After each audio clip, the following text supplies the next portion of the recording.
Jamison Heating and Cooling presents. What's up, everybody? Brian and Ryan here with Jamison, your friendly neighborhood HVAC company. And guess what? Our new taco spot is Angel's Tijuana Tacos right here in Anaheim. Let's Ready? see what this is all about.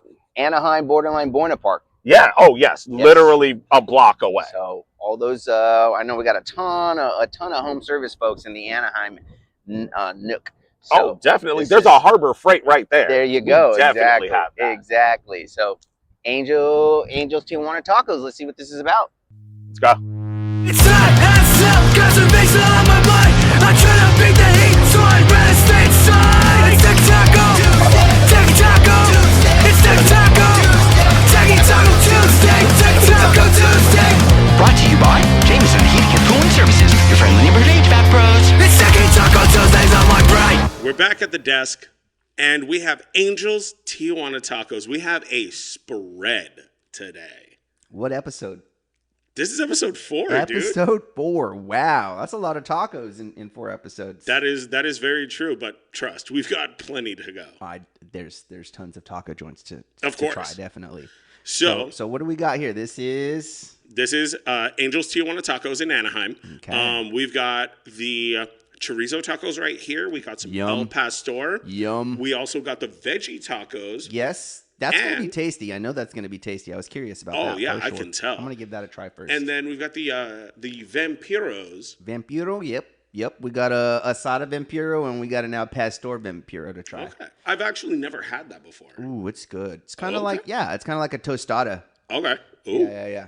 All right, yeah, and then obviously we've got sauces here. Ooh, this orange sauce though, huh? Yeah, that looks good. insane. It's probably spicy, but I like a good kick. Yeah, and then obviously some limes, and then we got horchata over here. A little horchata, and then this is their lemonade. That's their lemonade. This looks wild. Yeah, it looks. Yeah, I'm curious how that tastes. It doesn't look like lemonade. Yeah. It looks. Okay, I'm gonna start with this. Let's do it.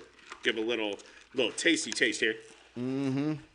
Let's see what their horchata tastes like. Sometimes, let's see. Okay. That's good. I will say. Very sweet. I was gonna say a little sweeter than I like my lemonade. On the sweeter side, huh? Yeah. But also, I love it when there's like chunks floating in it. Sure. But not very straw friendly. Ah. You got to kind of pop it open and drink it that way. You get some secret. It like secret plugs little. it. Oh, okay. Restriction. You got some restriction. Exactly. I'm sorry, but like if it gets real spicy and I'm thirsty, like that's the last thing you want to have happen. Sure. I hear you. Okay. Let's get started. Let's start with the Al Pastor. Okay. Because these look always absolutely amazing. Dude, that's crazy. Try that Al Pastor Vampiro. Oh, the Vampiro is over there. That's the big one. Is that not it? No, these are the tacos. Oh, okay. Well, do your thing. Yeah. I'm going to get in. Love it when you get an El Pastor taco and you see that slice of pineapple right there. These looks are really good. stuffed, dude. Honestly. That's big. Great recommendation. We've been talking about this place for a couple of weeks, right? Yeah. We wanted to plug this place. Yeah. Buena Park, borderline Anaheim, Buena Park. Off of Link. So right off of Lincoln and not. If you guys know where that is, I'm sure we've all driven by that place once or twice in the past. And also, not only that, again, a lot of industry people around there. There's a Harbor Freight right around the way. Exactly. Yeah. Yes. Okay. Get that, bud. Oh, yeah. You get in there.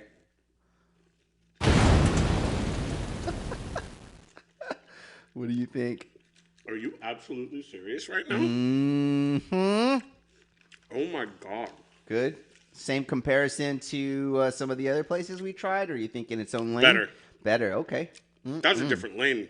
Let me see. I'm curious about these veggie tacos. Pass those over, yeah? Oh, yeah. Switch it up. Oh. I'm gonna get into this sauce a little bit.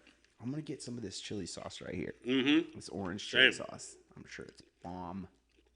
Let's throw a little bit of that on there. I like this right here, dude. Sometimes if you get like a, taco or a sandwich with no protein, it's a nice, special taste. Just the definitely the veggies and things. This one has onions, bell peppers, red peppers, guacamole. That's pretty much it. That's their veggie taco. Let's see what this thing tastes like. You better stop with that sauce, Here we man. go. Better stop with that sauce, man. Wow. Wow. That's good. That Oh, yeah. sauce is crazy, dude. That That's orange crazy. sauce, just the right amount of spice. It's creamy, sweet. My hands are covered, dude. Wow. I love my job. Right? We're at work right now. But we're also we're doing working this hard. to make sure that you know where to go. Exactly, dude. We're looking out for our home service brothers and sisters. You know what I mean? We got to make sure they're connected with the proper taco plugs out there. Am I right? Oh, guaranteed. Absolutely. Guaranteed. Well, cool. Delicious. What else are you going to try? Oh my goodness. Okay.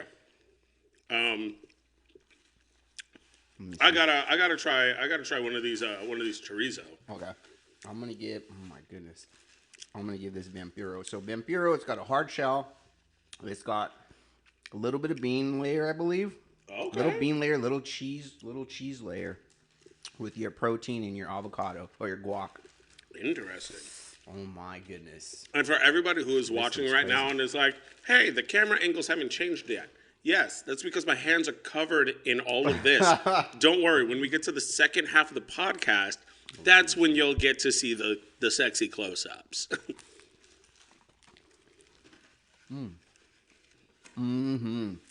Yeah? Wow. That looked like a good bite. That's my favorite, hands down, dude. Vampiro right there, that's fire. That El Pastor tastes so bomb. And that guac, oh my gosh. My fave. And they're cutting it off fresh. Okay. Oh, yeah. Well, there you go. I would highly recommend Angels Tijuana Tacos. Yep. Anaheim, Buena Park, borderline. Yeah. Good Open stuff. 10 a.m. to midnight. Go see our good friend Fabian.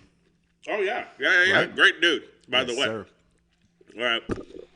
We're going to finish this up and head to the next segment. All right. See you then. It's second Taco Tuesdays on my brain.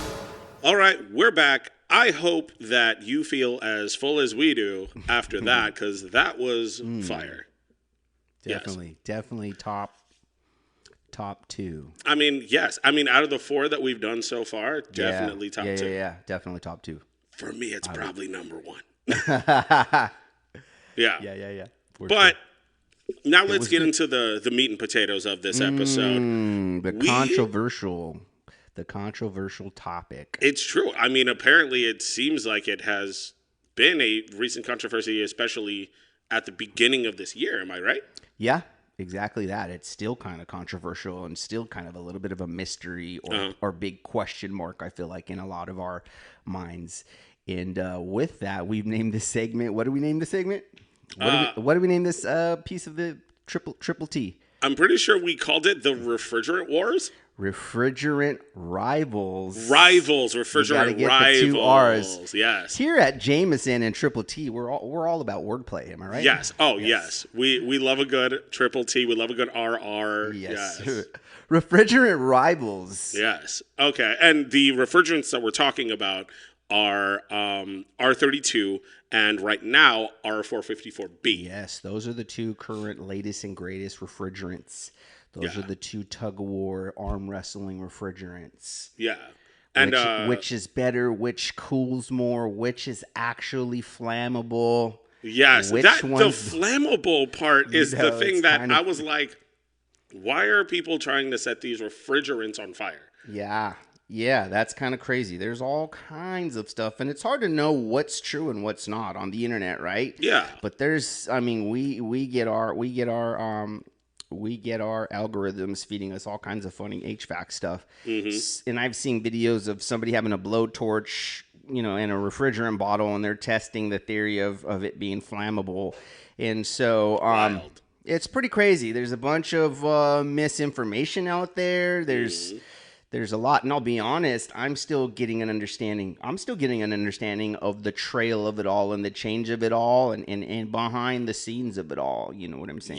Yeah. Oh, I mean, as far as the information that I know, which I've got here, so there's R32, which is the one that's been around longer. Correct on that. 2012 is what I understand. A big name is Daikin. It's what they've been working with since. As far as I know, that's like their like refrigerant like correct brand. Yes. And then with 454B, that one's like the new player, which is supposed to be like GWP wise, it's supposed to be lower or basically like better for like global warming, more like, environmental friendly is exactly is what the statement is. Yes. And so I guess I was confused on which is better. Is there one that's better, or are they the same thing? On a technical side of things, our crews have installed both. Okay. We've installed both. It's kind of funny. So we see right here, December 31st, right? That was the final day for manufacturing. January 1st was the mandate of all the new refrigerant. Yeah. However, there's a grandfather period where we can still purchase 410A and we can still install it. Okay, so because 410A is the previous version of what is now 454B, right? Correct, exactly. We phased out from our R22 and we shifted over to 410A. And that's kind of a strange thing too. Everybody or there's conversations of when it was officially out. I've seen carrier equipment as old as 2002 where there's 410A refrigerant. Wow. Yeah, so it's interesting as far as being in the field. 2009. I think 2009 was a milestone. 2013 was a milestone for R22 and its phase out. I'm not sure the details of if it was equipment in 2013 that was done being manufactured. But we've seen, as time goes on, we've seen different changes in aside from refrigerant. I would have to throw it back to 2019 in Southern California. And in 2019, we had a change of furnaces. All of a sudden, it felt like overnight there was this change in compliant furnaces in our market, and it was called the ULN ultra low NOx furnace, right? So that was 2019, October 2019, and then what was March 1st, 2020? What did we experience? Well, globally, I mean, right? The Pangea. Yes, sir. Yes, sir. For lack of multiple terms, it is. And so everybody felt it on different levels and different businesses and different, kind of markets. We felt it heavily because work completely halted. Manufacturing. Yeah.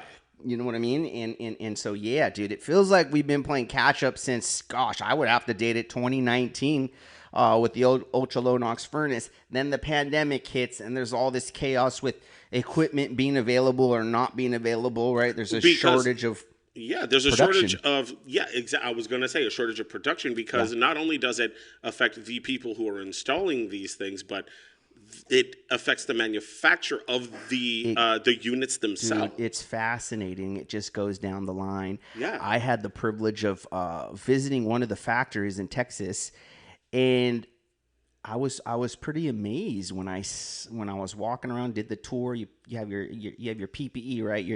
Your gloves, your shoe covers, your protective eyewear, and you get to go around the factory and you see the line of these machines being built. Yeah. And I was extremely impressed and blown away with the reality of it's still human labor doing that. I don't know why I was envisioning all these machinery and building all these machines.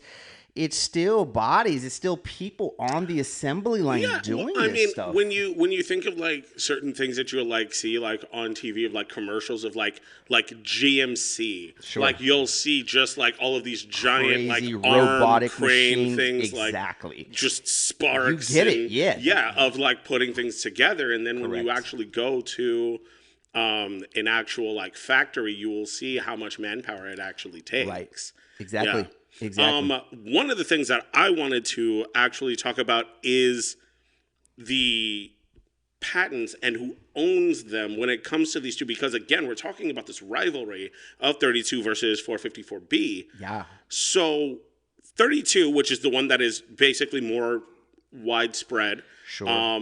Familiar. It's been around longer. I think it's been around again. I think I heard 2012. Yeah. And the patent owner for that is Daikin. Correct. And but the other part of that is that it is open access.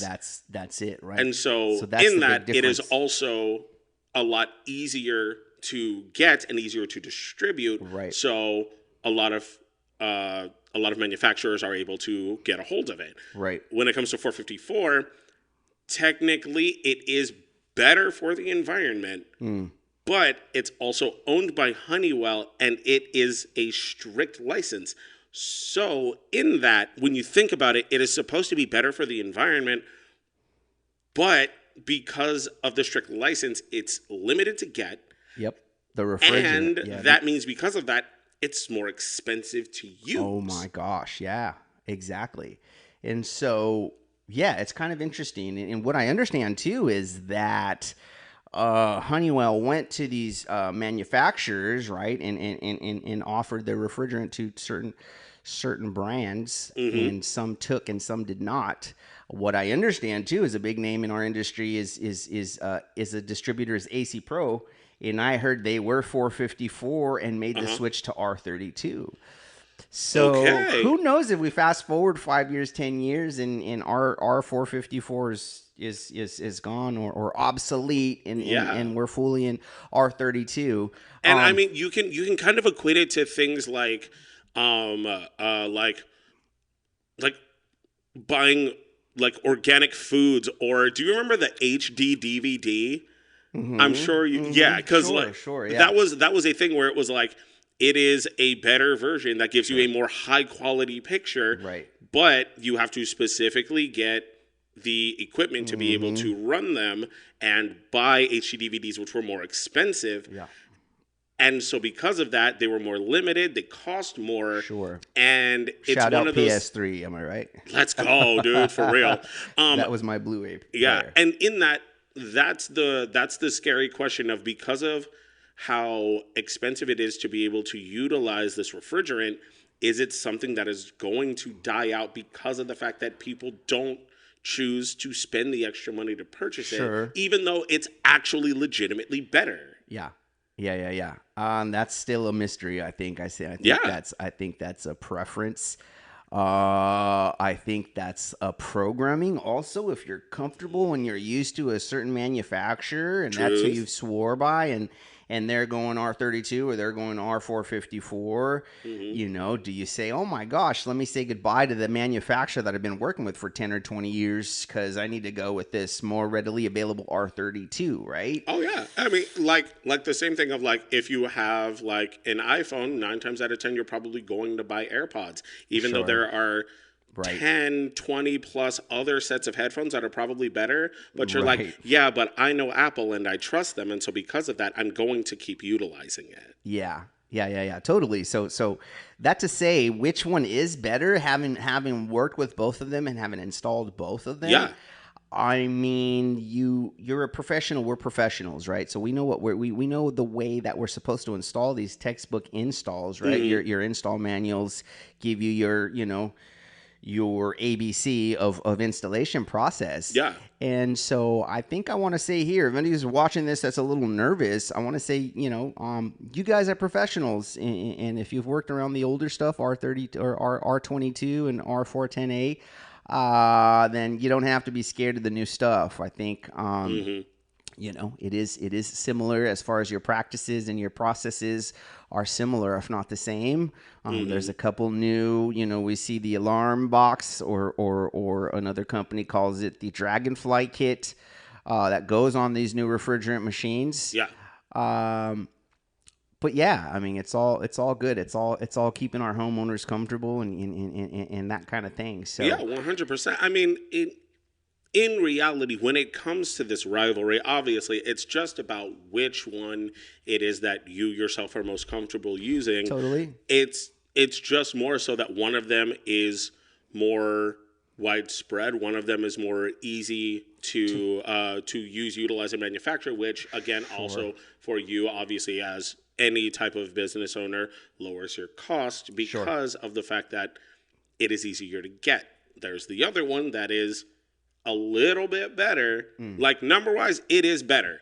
Numbers wise, sure. It is better. But also, if it's hard to get, how many people can actually utilize it? Sure. Yeah, that's the big question. And I think, again, going back to process and procedure, if we're doing clean quality work, then the amount of 454 refrigerant that you're going to need is minimal. It is minimal. Now, there is that phenomenon. There's that phenomenon that your brand new 454 system has a leak in it. Or vice versa, right? I don't want to single out one over the other. Right. Your brand new R32 system has a leak in it, which, it could be a little bit more complex if that's the case with 454 because of how expensive the refrigerant is and how scarce it is to get. So there's that part. But I would say that if you're a professional, which most of us watching this are, I'm sure of it. Yeah. You know your process and procedure. And so R32, 454, it's like, I mean, I don't know if this is fair or not, but it's like, could the mechanic say, what oil change do I do on this car or this car, right? And the mechanic knows how to do an oil change regardless of the car. Yeah. And I think that's the same with the installation practice, 454 over R32. Now, if you have a preference of brands, excuse my mumble, if you have a preference of brands, then that's another story, right? Then you're going to go with the brand you like, and that's going to be 454 or R32, depending on the brand you like. Yeah. Like I said, Jamison uses and installs both lots of different brands and both refrigerants we've used, and so it's all good. I feel like fast forward, I mean, everybody was nervous about this ultra low NOx thing, and the statement, fear of the unknown, right? Of course. And especially with something like this where you feel like, even though like we utilize both, like you kind of almost feel like you have to pick a side. Yeah. When it is that, I mean, if one of them is better, you should be able to use and utilize the one that's better for, I guess, what you would assume is better for the environment, better for the advancement of HVAC, of refrigerant. Like, let's be able to make that and mass produce it in a way that is good. But I mean, when it comes to patents and people wanting to keep control over certain things, feels that way. That's when it gets. Yeah, it feels a little like that. If we're not saying it clearly, I'm saying it now. It feels a little bit more of dollars over globe. It does feel that way. The question is this about dollars or is this about actually, health and safety for our environment and our customers, right? Yeah, that's a big question that I think we're still going to leave our viewers with a big question mark on. Because that's. I mean, having the conversation is one thing, because we're definitely not saying that we have the answers, right, or all of the answers in any way. But the conversation needs to be had at least. Totally, because like I said, there's a lot of misinformation around. And I think simplified, we're professionals. We move with the changes. I said this on another episode. Some of the tech support saying, we don't know, man. We're learning as we go too, just like you. Yeah. So that's kind of funny and a little scary at the same time. But like I said, we're pros, and some of the practice, if not all of the practice, is darn similar to the old stuff that we're using. Yeah. So, always stay safe out there. Process and procedure, proper practice, and you're in good shape. I always say the job is fun when you have the right tools and you're doing proper practice and procedure. Nice. I think that's a good takeaway. Totally. I like that. Yeah, all right. totally. Well, if you guys have been listening to us on your lunch break, or, just when you're hanging out, headed to a call or doing something like that, thank you guys so much for listening to Techie Taco Tuesdays once again. Please make sure, like, subscribe, comment on anything that you've heard or anything that you would like for us to talk about. Perhaps something that it is that you have seen or felt in the field that you would like us to comment on, or even if you have maybe a story that's happened with you in the field, anything like that, make sure to drop those down below. All right? Yep. Once again, appreciate you guys checking in. I'm Brian. That's Ryan. And we'll see you guys next week. Episode 4. That's a wrap. Peace.